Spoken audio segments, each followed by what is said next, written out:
So கர்நாடகாவில் வந்து லிங்காயத்துகள் வேணும்னா அந்த மடத்தில் போய் காலில் விழுறது, ஒக்கலிகாஸ் வேணும்னா அந்த மடத்தில் போய் காலில் விழுறது, எல்லா மடங்கள்லையும் போய் நீங்கள் காலில் விழுற வேலையை வச்சுக்கிட்டு இருக்கிற மாதிரி தான் ஜக்கி வாசுதேவ மடத்திலையும் போய் கோயம்புத்தூரில் விழுறீங்க.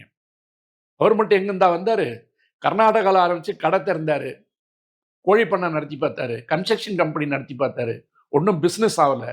பிரபாகர்னு ஒருத்தர்கிட்ட போய் யோகா கற்றுக்கிட்டாரு. அந்த யோகா கற்றுக்கிட்ட இடத்துல கோயம்புத்தூரில் வந்து ஒரு குடிசை போட்டுக்கிட்டு யோகா கடை ஆரம்பித்தார். அந்த யோகா கடை ஆரம்பித்த உடனே என்ன பண்ணுச்சு, ஒரு பெரிய பெரிய ஆளுங்கள்லாம் வந்தாங்க. அங்கேருந்து கொஞ்சம் ஆட்டையை போட்டார். யோகா கடையை வந்து பெருசாக டிபார்ட்மெண்ட் ஸ்டோர் ஆக்குனார். அந்த டிபார்ட்மெண்ட் ஸ்டோரை வந்து இப்போ வால்மார்ட் மாதிரி உலகம் பூரா கொண்டு போயிட்டார். அவர் ஒரே ஒன்று தான் பேசுவார், எல்லா சாமியார்களும் வந்து திறந்துட்டு போங்கன்னாரு. இவர் திறந்து வை, எல்லாம் அத்தனைக்கும் ஆசைப்படு. அடுத்தவன் சொத்தா இருந்தாலும் பரவாயில்ல, காடா இருந்தாலும் பரவாயில்ல, யானை போற வழியா இருந்தாலும் பரவாயில்ல, அத்தனைக்கும் ஆசைப்படு.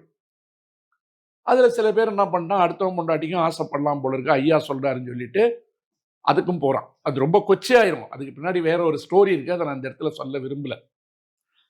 அப்படி அதுக்கு வந்து பத்திரிகைகள் வந்து என்ன பண்றான், போட்டுக்கிட்டு அவனுக்கு வந்து விளம்பரம் கொடுக்குறான். அத்தனைக்கும் ஆசைப்படுன்னு அதுக்கு ஒரு பத்திரிகை. கதவை திற காத்து வரட்டும், இன்னொருத்தன் இந்த பக்கம் திறக்கிறான். இதற்கு பத்திரிகைகளும் துணை போகின்ற ஒரு பரிதாபம் இருக்கு. இப்படி வளர்த்து விடப்பட்ட இந்த மனிதர்கள் வந்து என்ன பண்றான்னு கேட்டீங்கன்னா, கடைசி வரை மக்கள் அவன் சுய சிந்தனைக்குள் சென்று விடக்கூடாது, மதத்தினுடைய பிடியிலிருந்து அவன் வெளியில வந்துடக்கூடாதுன்னு சொல்லும்போது தான் அவன் கடைசி வரைக்கும் இவங்க பிடியில இருப்பான்.